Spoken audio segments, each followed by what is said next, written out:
Mark 14ஆம் அதிகாரம்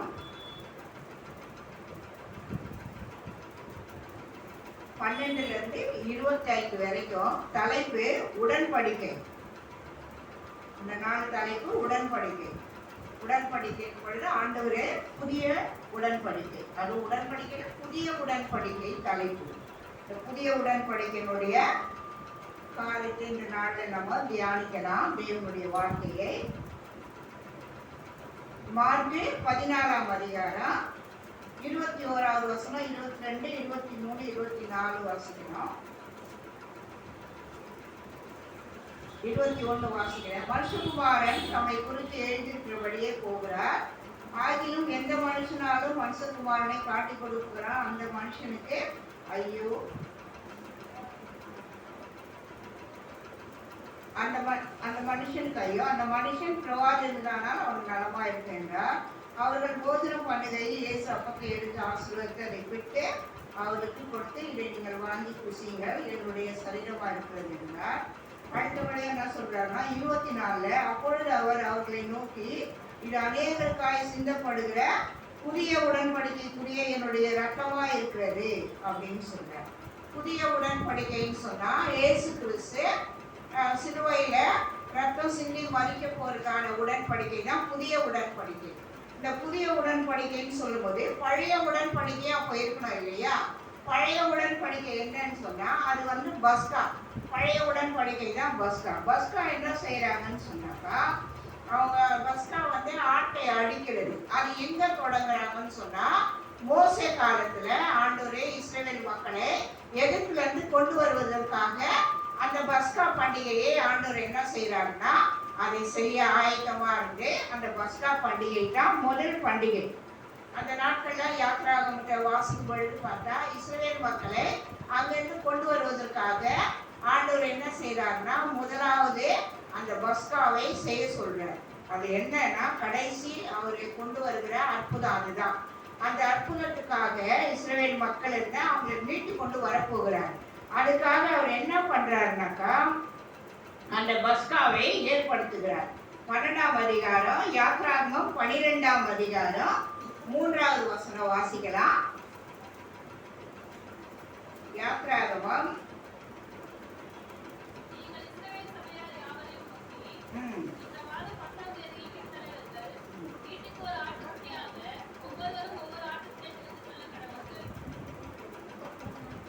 அவர் என்ன சொல்றாருன்னா, நீங்கள் இஸ்ரவேல் சபையார் யாவரும் நோக்கி இந்த மாதம் 10ஆம் தேதியில வீட்டு தலைவர்கள் வீட்டுக்கு ஒரு ஆட்டுக்குட்டியாக ஒவ்வொருவரும் ஒவ்வொரு ஆட்டுக்குட்டியை தெரிந்து கொள்ள கடவீர்கள். அப்ப அவங்க என்ன பண்ணாங்கன்னு சொன்னாக்கா, ஆட்டுக்குட்டி தான் அந்த பஸ்காவுடைய பண்டிகை நாட்கள். பஸ்கா என்றது மீட்டு எடுக்கக்கூடிய காரியம். மக்களே இஸ்ரவேல் மக்கள் நிறைய உபத்திரவங்கள்ல எகிப்துல போய் நிறைய கஷ்டப்பட்டாங்க. அவங்கள மீட்டெடுக்க எவ்வளோ அற்புதங்களை ஆண்டவர் செய்யறாரு. ஆனாலும் அந்த பார்வோன் ராஜா என்ன பண்றாருனாக்கா கடின இருதயமா இருந்துகிட்டு அவங்களை விடுதலையே பண்ண மாட்டார். இதோ இப்போ புருஷர்கள் போங்கன்றாரு ஒரு முறை, இன்னொரு முறை என்னன்றாரு ஸ்திரீகளை கூட்டு போங்கன்றாரு, இன்னொரு முறை என்ன சொல்றாரு சின்ன பிள்ளைகள் எல்லாம் கூட்டு போங்க. அதாவது கொஞ்சம் கொஞ்சமா போனோம், நீங்க யாரும் மொத்தமா போயெல்லாம் ஆண்டவரை ஆராதிக்க கூடாது. அப்போ ஒவ்வொரு முறையும் அவருடைய இருதயம் கடினப்படும் பொழுதெல்லாம் ஆண்டவரே ஒவ்வொரு அற்புதம் செய்யறாரு. அந்த அற்புதங்கள் எல்லாம் கூட அவங்க என்ன பண்றாங்கன்னா அந்த ஜனங்களை அனுப்ப மாட்டாங்க. அப்பதான் கடைசியா ஆண்டவர் என்ன பண்றாரு, இந்த பஸ்காவை நியமிக்கிறார். அந்த பஸ்கா தான் உடன்படிக்கை. அதுல அவங்களுக்கு முதல்ல உடன்படிக்கை பஸ்கா ஆட்டுக்குட்டி அடிக்கப்படுகிறது. அதுதான் 14வது வசனத்துல சொல்றாரு பாருங்க. அதே 12ஆம் அதிகாரம் யாத்ராகம் 14வது வசனம், அந்த நாள் உங்களுக்கு நினைவு கூற நாளாய் இருக்க கடவுளே, அதை கர்த்தருக்கு பண்டிகையாக ஆசரிப்பீர்களாக, அதை உங்கள் தலைமுறை தோறும் நித்தியமாக ஆசரிக்க கடவர்கள். இப்ப இயேசு கிறிஸ்து வருவதற்கு முன்னாடி அவங்க தான் அந்த பண்டிகையை கடைசி வரைக்கும் கொண்டு வராங்க. எங்க போனாலும் அந்த பஸ்காவை அவங்க என்ன பண்றாங்கன்னா அதை பண்டிகை தோறும் சொன்னாக்கா அவங்களுடைய வேலையே அதான். மாசத்துல வாரத்துல இப்படி போய் என்ன பண்ணாங்க அந்த பண்டிகையினால அவங்க கொண்டாடணும். அந்த ஆட்டுக்குட்டியை அடிச்சு அந்த ரத்தத்தை அந்த புல்பிட்ல எல்லாம் தெளிப்பாங்க. தெளிச்சதுக்கு அப்புறம் அந்த கறியை வந்து, அதாவது நம்ம நல்லா குழம்பு வச்சு நல்லா மசாலா போட்டு சாப்பிட்ற மாதிரி அப்படி சாப்பிடக்கூடாதுன்றார் ஆண்டவர். எப்படி சாப்பிட சொல்றாருன்னா, அதை சுட்டு சாப்பிடணும் அப்படின்னு சொல்லுவார். அந்த கறியை சுட்டுதான் சாப்பிடணும். அப்ப இவங்களுக்கும் அதை தான் சொல்லுவாரு இஸ்ரேல் மக்களுக்கு. இன்றைய ராத்திரியில தான் அதை செய்ய சொல்றாரு. எல்லாரும் என்ன பண்ணுங்க, இந்த ரத்தத்தை உங்களுடைய நிலைக்கால தேய்ங்க. நிலைக்காலுன்னு சொன்னா நம்முடைய கது வாசல்கள் இல்லை, அதுல தேய்ங்க. அந்த ரத்தத்தை எடுத்து தேய்ங்க அப்படின்னு சொல்றாரு. அப்போ அந்த வாதை வந்து அந்த ரத்தம் இருக்கிற இடத்த விட்டு கடந்து போகும். இஸ்ரவேல் மக்கள் மத்தியில இருந்து கடந்து போகும். அப்போ ஏன் அந்த உடன்படிக்கையை முதல் ஆண்டவரே ஏற்படுத்துறாரு இஸ்ரவேல் மக்களுக்காக. அந்த உடன்படிக்கை அதுதான் வந்து பழைய உடன்படிக்கை. அந்த பழைய உடன்படிக்கை ஏற்படுத்தினதுனால அவங்க என்ன பண்றாங்கன்னா, இயேசு கிறிஸ்து வந்து கூட அந்த உடன்படிக்கையை தான் அவங்க கை கொண்டு வராங்க. அந்த பஸ்காவை ஆரம்பிக்கிறாங்க, எருசலேமுக்கு போறாங்க, தேவாலயம் அதெல்லாம் அங்கேதான் போய் செய்யணும் வீடுகளை. அதுக்கு முன்ன முதல்ல என்ன செய்யறாருன்னா, ஆண்டவரே பழைய பஸ்கா வந்து வீடுகளில் செஞ்சாங்க. எப்படின்னா, அன்னைக்கு அவங்க பாதுகாப்புக்காக ஆண்டவரை அதை செய்ய சொல்றாரு. இஸ்ரவேல் மக்கள்ல இருந்து அவங்கள பாதுகாக்கணும். ஏன்னா அந்த வாதை அந்த ரத்தம் தெளிக்கப்படாத வீட்டுல இருந்து அந்த ரத்தம் தெளிக்கப்படாத வீடு அந்த உள்ள வந்துடும். அந்த ரத்தம் தெளிக்கப்பட்ட வாசல்கள் நிலைக்கால இருந்தா அந்த வாதை வராது. அப்ப ஆண்டவர் என்ன செய்யறாருன்னா, அதனாலதான் அவங்க என்ன சொல்றாரு, உங்க வாசல் கதவுல தெளிங்க அப்படின்னு சொன்னார். அதை வந்து இவங்க கடைபிடிச்சுக்கிறாங்க. இஸ்ரவேல் மக்கள் என்ன பண்றாங்க, அப்போ மோசே காலத்துல சொன்னதை கடைசி வரைக்கும் கை கொண்டு வராங்க. அதுக்கப்புறம் தான் ஆண்டவர் வரும் பொழுது ஆண்டவர் இப்ப என்ன பண்றாருன்னா, அதைய புதிய உடன்படிக்கையாய் மாத்துறாரு. அதனாலதான் இதை வந்து புதிய உடன்படிக்கைன்னு சொல்றாரு ஆண்டவர். அந்த புதிய உடன்படிக்கை தான் நம்ம கொரிந்தியர்ல வாசிக்கிறோம் இல்லையா. அந்த புதிய உடன்படிக்கை என்னன்னு சொல்லிட்டு தான் அதை தான் அவரு திரும்பவும் என்ன செஞ்சாருன்னா, அதே மார்க் 14 பாருங்க, புதிய உடன்படிக்கை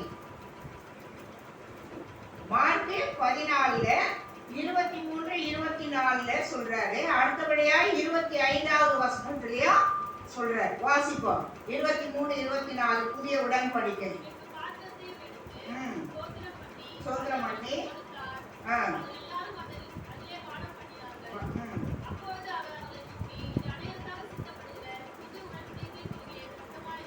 ரத்தமாயிருக்கிறது. அதாவது சொல்றாரு அநேகருக்கு. அப்போ வந்து அவங்க செஞ்ச உடன்படிக்கை காரியம் என்னன்னு சொன்னாக்கா, இஸ்ரவேல் மக்களுக்கு மட்டும்தான் இருந்தது. பழைய பஸ்கா வந்து இஸ்ரவேல் மக்கள் மட்டும்தான் அதை செஞ்சாங்க. மற்ற யாரும் அதை வந்து செய்யல, மற்ற ஜாதியார் எல்லாம். அப்படியே அவங்க வந்து அதுலயே அவங்க ஐக்கியம் பெறணும்னா ஆண்டவர் என்ன சொல்றாருன்னா, அவங்களையும் விருத்த சேதனம் பண்ணணும்ன்றார். விருத்த சேதனம் பண்றவங்க தான் அதுல பங்கு பெறணும்ன்றார். அந்த விருத்த சேதனம் இல்லாதவங்க பங்கு பெறக்கூடாது. கூலியாட்களோ அந்நியர்களோ வந்து அந்த பண்டிகையில பங்கு பெறக்கூடாது. ஆனா இங்க இயேசு கிறிஸ்து என்ன பண்றாருன்னா, எல்லாருக்காக இந்த ரத்தம் சிந்தப்படுகிறது அப்படின்னு சொல்லி அதைதான் இங்க சொல்றாரு. நான் தேவனுடைய ராஜ்யத்தில் நலமான ரசத்தை பானம் பண்ண நாள் வரும் வரைக்கும் திராட்சைப்பழ ரசத்தை இனி நான் பானம் பண்ணுவதில்லை என்று மெய்யாகவே உங்களுக்கு சொல்லுகிறேன். அப்பதான் அவர் என்ன பண்றாருன்னா, அந்த ரத்தத்துக்கு பதிலாக தான் அந்த திராட்சை ரசத்தை கொடுக்குறாரு. அந்த திராட்சை ரசத்தை தான் இங்க சொல்றார். அவர் பானம் பண்ணாம அதை சீஷர்களுக்கு கொடுக்கிறார். இது என்னுடைய ரத்தமா இருக்கிறது அப்படின்னு சொல்லி தரார். அதுக்கப்புறம் அவருடைய சரீரம்னா அப்பத்தை எடுத்து 2ஆ உடைக்கிறார். அதாவது இப்போ நம்ம வந்து இந்த பிரெட்டு சாப்பிட்றோம் இல்லையா, அது மாதிரி இல்லை. அப்போ அவர் என்ன செய்யறாருன்னா, ஒரு நல்லா புளிப்பில்லாத மாவுல செஞ்ச ரொட்டியை 2ஆ உடைக்கிறார். உடைச்சு இது என்னுடைய சரீரமா இருக்கிறது, இதை பானம் பண்ணுங்க, இதை சாப்பிடுங்க. அப்போ இதை வந்து நீங்க என்ன செய்யணும்னா, இப்போ ஆண்டவர் வருவான்னு நம்ம எல்லாம் சொல்றல, 2வது வருகை வரப்போகிறான்னு சொல்லி, அந்த வருகை மட்டும் நாம அதை வந்து நினைவு கூறணுமா ஆண்டவர் வர வரைக்கும் இந்த உடன்படிக்கையை. அதுதான் இது புதிய உடன்படிக்கை. எல்லா உடன்படிக்கையும் நிறைய சொல்லியிருப்பாரு பழைய ஏற்பாட்டுல தான். அந்த உடன்படிக்கையெல்லாம் வேற, இது வந்து அவருக்கும் நமக்கும் உள்ள உடன்படிக்கை. அதனாலதான் என்ன சொல்றாருன்னா, இந்த திராட்சை ரசத்தையோ இந்த ரொட்டியோ நம்ம வாடம் பண்ணி அவர் வந்து இப்போ எதுக்கு இது முன்னாடியே சொல்றாருன்னா, அவர் போய் சிலுவையில மறிக்க போறார். சிலுவையில ரத்தம் சிந்தி மறிக்க போகிறார். அதனால இதை முன்னாடியே சீஷர்களுக்கு சொல்றார், இனிமேலே நான் மறிச்சு பரலோகத்துக்கு போயிடுவேன். அப்ப நீங்க வந்து இவர் நமக்கு எதுவுமே சொல்லலையே, இவர் நமக்கு எதுவுமே கொடுக்கலையே அப்படின்னு நினைக்காத. இந்த திராட்சை ரசத்தை நீங்க என்னுடைய ரத்தமா நினைச்சு இது பாருங்கணும். இதை வந்து என்னுடைய சரீரம்னா இது இந்த ரொட்டியை உடைச்சி கொடுப்பார். அதனாலதான் நம்ம எல்லாம் திருவருங்க அந்த திராட்சை ரசம் அந்த ரொட்டியெல்லாம் நம்ம சாப்பிட்டு அந்த உடன்படிக்கையை வந்து நம்ம கடைசி வரைக்கும் கை கொள்ளணும். ஆண்டவர் வருகை வரைக்கும் அந்த உடன்படிக்கை, அதுதான் புதிய உடன்படிக்கை. ஆண்டவர் என்னன்னா, இது பழைய உடன்படிக்கை தான் முடிஞ்சு போகுது. ஏன்னா அது எல்லா இஸ்ரவேல் மக்களோட முடிஞ்சு போகுது. இந்த உடன்படிக்கை எல்லா ஜனங்களுக்கும் கொடுக்கிறார். இப்ப நம்மள இஸ்ரவேல் மக்களா இல்லையா? நம்ம எல்லாம் யாருமே இஸ்ரவேல் மக்கள் இல்லை. இஸ்ரவேல் மக்கள் பாதி பேர் இப்ப இஸ்ரேல் தேசத்துல தான் இருக்கிறாங்க. பாதி பேர் யூத ஜனங்கள் சொன்னா அமெரிக்காவில இது மாதிரி கிறிஸ்தவ நாடுகளுக்குள்ள இருக்கிறாங்க. ஆனா நம்ம இந்தியாவுக்குள்ள அது மாதிரி எல்லாம் நாம இல்ல. நம்ம எல்லா ஜாதியாரும் இருக்கிறோம், எல்லா ஜனங்களும் இருக்கிறோம், எல்லா பாஷைக்காரரும் இருக்கிறோம் இல்லையா? ஆண்டவர் அதான் சொன்னார், எல்லா பாஷைக்காரர் எல்லா ஜனங்களுக்காக அவருடைய ரத்தத்தை சிந்துறார். அப்போ அந்த ரத்தத்தின் உடன்படிக்கை தான் சொல்றேன், நம்மளை கை கொள்ள சொல்லுகிறார். அதனால்தான் நமக்கு மாசத்துல கொடுக்குறாங்க. ஒரு சபையில வாரம் கூட கொடுப்பாங்க, மாசத்துல மட்டும் இல்லைங்க. அப்போ அந்த வந்து நம்ம என்ன செய்யலாம், ஆண்டவர் வரப்போகிறார், நமக்காக ரத்தம் சிந்தி மறித்து உயிர்த்தெழுந்து போயிருக்கிறார், திரும்ப வரப்போகிறார் அப்படின்னு சொல்லி அந்த ரத்தத்தை நாம் நினைவு கூறுகிறோம். அதனால்தான் கொரிந்தியர் 1 கொரிந்தியர் 11ஆம் அதிகாரத்துல சொல்றாரு. 1 கொரிந்தியர் 11ஆம் அதிகாரம் 24வது வசனம் 25வது வசனத்துல சொல்றாரு பாருங்க. சோத்திரம் பண்ணி அதை பிட்டு நீங்கள் வாங்கி புசியுங்கள், இது உங்களுக்காக பிற்கப்படுகிறது, என்னுடைய சரீரமா இருக்கிறது, என்னை நினைவு கூறும்படி இதை செய்யுங்கள் என்றார். போஜனம் பண்ணின பின்பு அவர் அந்தபடியே பாத்திரத்தையும் எடுத்து, இந்த பாத்திரம் என் ரத்தத்தினால் ஆகிய புதிய உடன்படிக்கையா இருக்கிறது, நீங்கள் இதை பானம் பண்ணும் போதெல்லாம் என்னை நினைவு கூறும்படி இதை செய்யுங்கள். அப்போ என்னன்னா, அதனாலதான் இப்ப நம்ம எல்லாம் மாசம் திராட்சை நம்ம வந்து திருவிழு பந்திக்கு வரோம் இல்லையா? அப்போ அந்த பந்தியை தான் அவரு அதே புதிய உடன்படிக்கைன்னு கொடுத்துட்டு போயிருக்கிறார் நமக்கு. இப்போ நாம் எவ்வளவு நாட்கள் ஜீவனோட இருக்கோமோ, ஆண்டவர் எப்போ வர போறாரோ அது வரைக்கும் இந்த உடன்படிக்கையை நாம் என்ன செய்யணும், கை கொள்ளணும் இல்லையா? ஒருவருக்கு திருமணம் ஆகி கணவன் மனைவின்னு சொன்னா என்ன சொல்லுவாங்க, வயசாகிற வரைக்கும் அந்த கணவனோட அந்த மனைவி இருக்கணும், அந்த மனைவியோட அந்த கணவன் இருக்கணும். அதான் உடன்படிக்கை. நம்ம கட்டின புருஷனை விட்டு மாறுறதோ இல்ல புருஷன் வந்து மாறி போறதோ அப்படியெல்லாம் இருக்கக்கூடாது. அந்த உடன்படிக்கை நாம எப்படி வாழணுமோ அதே மாதிரி ஆண்டவருக்குள்ளவும் நம்ம இந்த உடன்படிக்கையை கை கொள்ளணும். அந்த உடன்படிக்கையை நாம் நினைப்பு, அதுல வந்து நம்ம பங்கு பெறணும். இன்னொரு இடத்துல சொல்வாரு, அந்த பந்தியில பங்கு பெறாதவன் எனக்கு உடன்பட்டவன் அல்ல அப்படின்னு சொல்லுவார். அந்த பந்தியில நம்ம போய் பங்கு பெறணும். அந்த பந்தியை நம்ம ஒவ்வொரு முறையும் சபையில அதை நாம ஊழியக்காரர்களுக்கு கொடுக்கும் பொழுது அதை சுத்தமா வாங்கி நம்ம பருகணும். அப்போ ஆண்டவர் என்ன சொன்னா, அப்போதான் அவன் என்னுடைய பிள்ளையா இருப்பான், என்னுடைய மகனா இருப்பான், அவன் என்னோட கூட போஜனம் பண்ணுவான், அவன் என்னோட கூட நடப்பான், அவன் என்னை நேசிப்பான் அப்படின்னு ஆண்டவர் சொல்றார். அப்ப இந்த புதிய உடன்படிக்கை என்னன்னு சொன்னா, இதுதான் திராட்சை ரசத்தை அவர் தரும்போது, அதுதான் இந்த 11ஆம் அதிகாரத்துல நம்ம ஒவ்வொரு மாசமும் வாசிக்கிறோம் இல்லையா? வாசிக்காம இந்த பண்டிகை ஏன் போறோம்னா, இந்த உடன்படிக்கையை நாம் கை கொள்ளணும். இனிமேல் இதான், அது பழைய காலத்துல பஸ்கா முடிஞ்சு போச்சு பழைய ஏற்பாட்டோட. இது புதிய ஏற்பாட்டுல இயேசு கிறிஸ்து சொன்ன உடன்படிக்கை இதுதான். இந்த உடன்படிக்கையை நாம் என்ன செய்யணும்னா, என்னைக்கு நம்ம முழுகி ஞானஸ்நானம் எடுத்து நான் கர்த்தருடைய பிள்ளைன்னு சொல்லி வரமோ, அப்போ இந்த உடன்படிக்கையை நாம் அவரோடு கை கொண்டு கொண்டே வரணும்.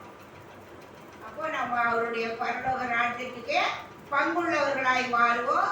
நம்மையும் பரலோக ராஜ்யத்துல ஆண்டவர் சேர்த்துக் கொள்வது அப்போ சொல்வார், இவர்கள் ஆபிரகாமின் குமாரரும் ஆபிரகாமின் குமார்த்திகளாய் இருக்கிறார்களே அப்படின்னு வெளிப்படுத்தல சொல்லப்பட்டிருக்கும். அப்போ அந்த பரலோக ராஜ்யத்துல ஆண்டவர் என்ன செய்வாரு, பிதாவுக்கு முன்பாய் நம்மை அறிக்கை செய்வார். அப்ப இந்த பந்தியை நம்ம என்ன செய்யணும்னா, ஒவ்வொரு மாதமும் பரிசுத்தமா இந்த புதிய உடன்படிக்கையை கண்டிப்பாக நாம் மொழிகை ஞானஸ்நானம் எடுத்தவர்கள் இதை கண்டிப்பா நம்ம கை கொள்ளணும். இந்த பந்தியில நம்ம பங்கு பெறணும். ரோட்ல பந்தி ஞானஸ்நானம் எடுத்துட்டு இந்த பந்திக்கு வராத ரோட்ல இருக்கணும்னா அவருடைய பிள்ளைங்கன்னு சொல்ல முடியாதுன்றார் ஆண்டவர். எப்படி சொல்ல முடியும்? அந்த பந்தியில என்னோடு கூட அவன் என்ன செய்யணும், பங்கு பெறணும். அந்த பந்தியை பங்கு பெறணும்னா என்னுடைய பிள்ளைங்களா இருக்கிறீங்க, என்னுடைய சகோதரனா இருக்கிற, என்னுடைய தாயா இருக்கிற, என்னுடைய மகனா, எல்லா காரியமும் அது ஒன்றுலயே இந்த பந்திலேயே அடங்கிட்டார். புதிய உடன்படிக்கையா இருக்கிற இந்த பந்தி தான் நாம் கை கொள்ள வேண்டும் என்று ஆண்டவர் அதை ஆசீர்வாதமாய் நம்ம கொடுத்துருக்கிறார். அதனால நம்ம அவருடைய வருகை மட்டும் நாம என்ன செய்யணும், அதை பந்தியை கை கொள்ளணும். அந்த பந்திக்கு பங்குள்ளவர்களா இருக்கணும். அதுதான் சொல்றாரு, இந்த வருகை மட்டும் என்ன பண்ணுங்க, இதை கை கொள்ள சொல்றாரு. அதுதான் இதுல கூட சொல்றாரு பாருங்க, ஆரம்பிக்கும் போதே சொல்றார் 23:11, நான் உங்களுக்கு ஒப்புவித்ததை கர்த்தரிடத்திலே பெற்றுக்கொண்டேன் என்னவெனில் கர்த்தராகிய இயேசு தாம் காட்டி கொடுக்கப்பட்ட அந்த ராத்திரியிலே அப்பத்தை எடுத்து, அப்ப இந்த பண்டிகை உடன்படிக்கையை முடிச்சுட்டு தான் அவரு போறாரு. பாடுகளை சகிக்க அடிப்படை எல்லாம் செய்ய போறாங்க. அதனால முன்னாடி என்ன பண்றாரு, நீங்க என்னுடைய பந்தியில பங்கு பெறுங்க, இதுதான் நமக்குள்ள இருக்கிற உடன்படிக்கைன்னு சொல்லி சீஷர்களுக்கு எல்லாருக்கும் அந்த திருவுருத்தை கொடுக்குறாரு. ராபோஜனம் ஒரு இடத்துல அந்த ராபோஜனம்னு எழுதியிருக்கோம் வேதத்துல. அந்த பந்தியில கடைசியா நம்ம எல்லாருமே பங்கு பெறணும். அதுதான் ஆண்டவருக்கும் நமக்கும் உள்ள ஒரு உடன்படிக்கை. ஞானஸ்நானம் எடுக்கணும் இல்லையா, நான் ஆண்டவர் பிள்ளையா வந்துட்டேன், நான் ஆண்டவரை தான் நேசிப்பேன், நான் ஆண்டவருக்குள்ள தான் இருப்பேன், ஆண்டவர் தான் எனக்கு இனிமேல் எல்லாவற்றையும் சொல்லி தானே அந்த வாக்குதத்தெல்லாம் கொடுத்து தானே ஞானஸ்நானம் எடுக்கிறோம். அதை நம்ம கடைசி வரைக்கும் இந்த பந்தியில கை கொண்டு அதை வழிநடத்தும். தேவன் நம்மை ஆசீர்வதிப்பாராக. நம்ம எல்லாரும் ஜெபிக்கலாம். தேவன் கேட்ட வார்த்தைகள் எல்லாவற்றையும் நமக்கு ஆசீர்வாதமாய் மாற்றி கொடுக்க பெரிய காரியங்களை செய்யும்படியால் அவருடைய வருகை மட்டும் நாம் இந்த உடன்படிக்கையை கை கொண்டு அவருக்குள் நிலைத்திருக்க, அவருக்குள்ளே நாம் ஆசீர்வாதமாயிருக்க தேவன் கிரியை செய்வீராக. இயேசுவின் நாமத்தில் ஜெபிக்கிறோம் பிதாவே, ஆமென்.